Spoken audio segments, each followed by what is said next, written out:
What is AFQT? Why should you focus on the AFQT score?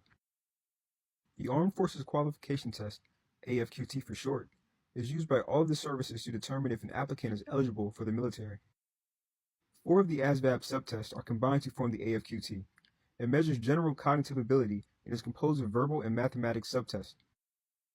Each branch of the U.S. military has its own minimum standards when it comes to the ASVAB scores and education levels needed to qualify. As of 2018, these are the standards for each of the services for scoring on the ASVAB, as well as education levels. Air Force recruits must score at least 36 points on the ASVAB. Exceptions may be made, however, for a handful of high school graduates who can score at least a 31. The vast majority of those accepted for Air Force enlistment achieved a score of 50 or above.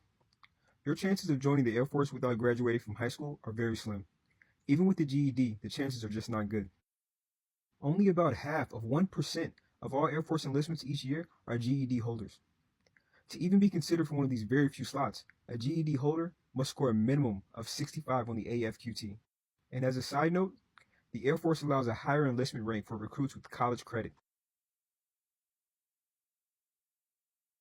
The Army requires a minimum AFQT score of 31 to qualify for enlistment. To qualify for certain enlistment incentives, such as enlistment bonuses, an Army recruit must score a minimum of 50. The Army allows more recruits to enlist with a GED than any other branch.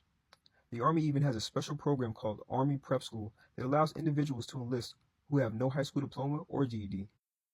Like the Air Force, the Army also offers higher enlistment ranks for recruits with college experience.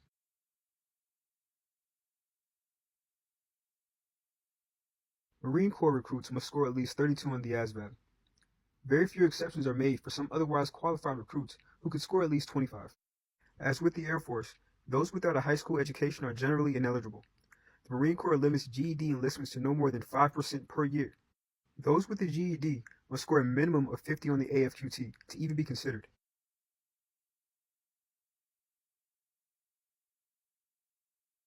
Navy recruits must score at least 35 on the AFQT. Reserve enlistment programs only require a score of 31. Like the Air Force, the Navy accepts few recruits who don't have a high school diploma. To be considered for enlistment with a GED, you must score a minimum of 50 on the AFQT. You must also have no drug use on your record and at least 3 references from influential members of the community. Any police involvement other than minor traffic offenses will also disqualify a GED applicant. The Coast Guard requires a minimum of 40 points on the AFQT. A waiver is possible if the recruit's ASVAB line scores qualify them for a specific job and the recruit is willing to enlist in that job.